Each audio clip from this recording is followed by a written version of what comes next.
Rev up your engines!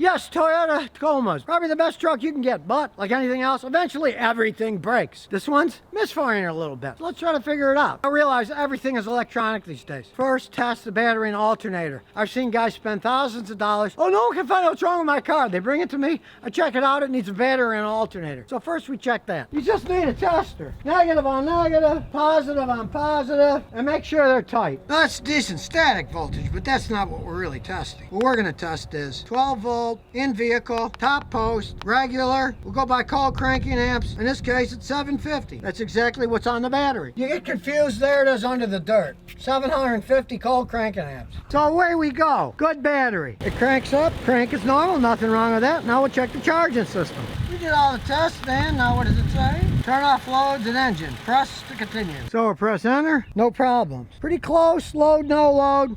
Everything's working fine. Now it's pretty funny because earlier I checked it and it said the battery needed to be recharged. Me running it a short time, it says it doesn't. He uses this on the weekend. So if you have a car you don't use much and you check it and it says battery is good but it needs recharging, and then you check the charging system and it works and you think, well, I drive it, why does it need charging? It's because you don't drive it enough. So get yourself a trickle charger and hook it up if you're worried about that. Now the battery and alternator are okay. If the battery and alternator were not okay, everything, the ignition system, the fuel system, all the electronic systems, they might not operate right. It could be that simple. It could even be as stupid as a loose or corroded battery terminal. These are on tight. But if you watch that one video of mine, the guy had it on so loose you could turn it. It was the only thing that was wrong with his car. Now never forget the obvious things, especially with a vehicle got 154,000 miles on it. So we'll look at vacuum leaks. Listen, I don't hear anything but a normal engine. Now you can hear a little bit of valve train noise.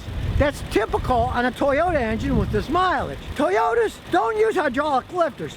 They have solid stainless steel shims that the cams move the valves with. Generally, they can last forever. Adjusting them is a royal pain. You gotta get a special tool or you gotta pull the cams off. But I've seen these things with 500,000 miles and they made noise, a little more than this, but they still ran. So who cares? Standing here, I can feel a slight misfire. So let's hook up the scan tool. I like the Sonova, it's proven to be pretty good. It's like any other, you just plug it in. But make sure it's on tight or it won't give good reading. Now it's on. In most Toyotas, it quickly came up with everything's green.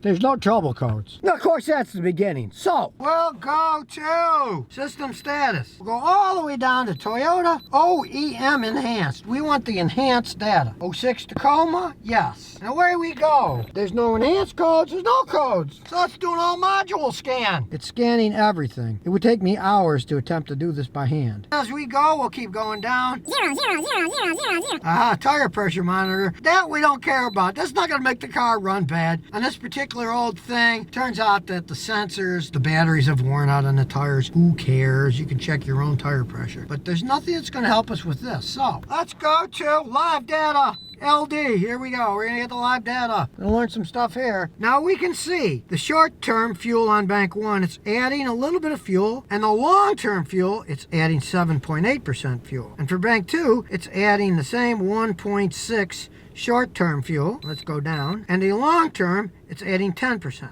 So it's adding a little bit more fuel on bank 2 than it is on bank 1, but it is adding fuel nevertheless. So the little jiggle I feel is because it's running a little bit too lean. But it's not tripping the lean code because it's not that lean. Catalytic converters themselves are working pretty good. Temperature bank 1 sensor 1 is 364 Celsius. Bank 2 sensor 1 is 365. Bank 1 sensor 2 is 101. And bank 2 sensor 2, 102, 102. It's almost exactly the same. So those are okay. So basically the only thing I can see wrong so far is the bank 2 is running at just a little bit more lean than bank 1. Like 10% versus 8% long term. But when I go a little further, it's interesting. Check this out. When I look at the drive cycle, I can see the oxygen sensor is not enabled, and neither is the catalyst monitor. Those are two monitors that should be completed. Sometimes they call them complete, incomplete. This goes enabled, disabled. These are not passing the test. See the oxygen sensor monitor? Monitors how much oxygen is.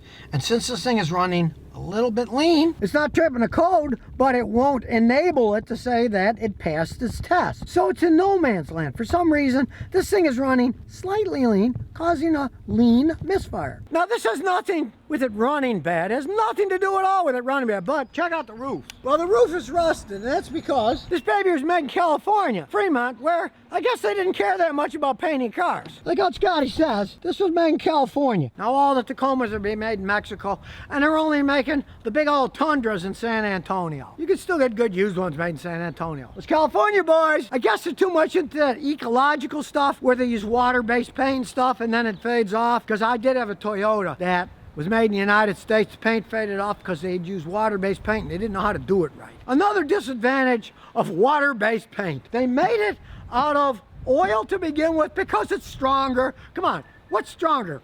Oil and lacquer or water? It only makes common sense. Let's get back to the matter at hand. Why has it got that tiny misfire? Well, could even be as dumb as an air filter. So we'll pull it out. It's not the air filter, it's clean. I can see the sun through it. So I've seen this a million times. Just worn out spark plugs will do it. The guy changed the spark plugs himself 30,000 miles ago. They shouldn't be worn out, but let's look at them anyway. Simple job getting them out. Take off the coil on plug, 10mm bolt, then the coil comes up, and then goes the spark plug wrench. Take that off. I'm getting old. They got long threads on these things. They don't want them popping out. You don't see them popping out like Ford engines. All right, now here's the plug. It's about the right color. You want it kind of a grayish white. The only thing I can see is, if you look closely, little bitty dots of burnt material. Kind of like a fingernail file. You can feel it. That is burn marks from it running too lean. They run too lean, they get too hot. Then what happens is, any impurities in your gasoline will speckle it. That's from gasoline that wasn't perfectly made, that was running a bit too lean. He just uses regular gasoline from all kinds of different stations. It's leaving this little bit of residue. Now, that in itself isn't going to make it run particularly rich or lean. That's more with the fuel system. Now, there's no obvious vacuum leaks, and since one side is slightly more lean than the other, it can't be a central thing. Let's say your mass sensor was bad. Both sides are fed by the same mass sensor. They would both be equally off, and they aren't. One side's running a little bit leaner than the other. More often, that's stuff like the fuel injectors over time have gotten worn. They don't spray perfectly conical spray into the engine, and then one side will run a bit leaner than the other. And this one is a good engine because it's an older one. It's all still metal. The ones with plastic intakes and plastic stuff, over time, they crack, they suck air, but this isn't doing that, and these aren't known for that anyway. Fuel injectors are probably a little bit dirty. So put the spark plugs in, try a little cleaner. Filter back in, and it's off to the auto parts store. So we'll pour in some cleaner. In this case, I'm trying a Royal Purple Max Clean. I wanted to get BG cleaner, but nobody sells it anymore. So if this doesn't work, the owner's gonna get some BG online and try that. Now we start up, we'll take it for a spin. Now I drive it around at 4,000 RPM, maybe half an hour. Let's see if it's done anything. Normally it won't work this fast, but let's see. So I'll plug the scan tool back in, and we'll check out the live data. Here we go. And look what's happened to the short-term fuel trim. 0.8% and 0.8%. Rather shocking, isn't it? I wouldn't have expected it to work that fast, but obviously that's a decent cleaner. Did a pretty good job. Look at that. We fixed it with a can of cleaner. Even I wouldn't believe this unless I saw it with my own eyes. And to top it off, it was a cleaner that I've never used before. Now you've learned a little bit more about Toyotas. They're well built. They can have little problems. Maybe the computer won't even tell you about it. If you can fix it as easy as I just did, hey, you can thank me. I like helping the world out. You never know what's going to happen. The machines don't lie. That's why it's a good idea to buy one of these machines. You don't have to buy one this fancy. You could get a $50 one that would give you a short and long-term fuel trim. Tells you a lot. And here's some bonus questions and answers. 1648 says, Scotty, would you do a pre-purchase inspection free? I'm looking at either a Lexus RX-350 or Toyota RAV4 or Toyota Highlander. All right, well, you picked good cars. Now, for the next 2 months, I'm here in Rhode Island. And yeah, if you could make it here with the car, sure, no problem. I would check it out. Now, I'm going to be back in Clarksville, Tennessee in June. And then if you're around there, no problem. I'll be there for, the rest of the year. I'm splitting between both grandkid setups here. Yeah, I check them out for free for everybody. Then if I find a problem that I can warn the rest of the world about it, I definitely would. If you're around here and if you can get the car here. That's the only problem is a lot of guys, they're selling cars. They don't want a guy like me checking out the car unless it's a perfect car. I've had many people not be able to bring cars to me because the seller said, no, we're not going to, because they knew something was wrong. They didn't want a good mechanic to look at it. So yeah, if you're around Rhode Island, feel free to get a hold of me, and you get this beautiful view too while you're waiting. No extra charge. So if you never want to miss another one of my new car repair videos, remember to ring that bell.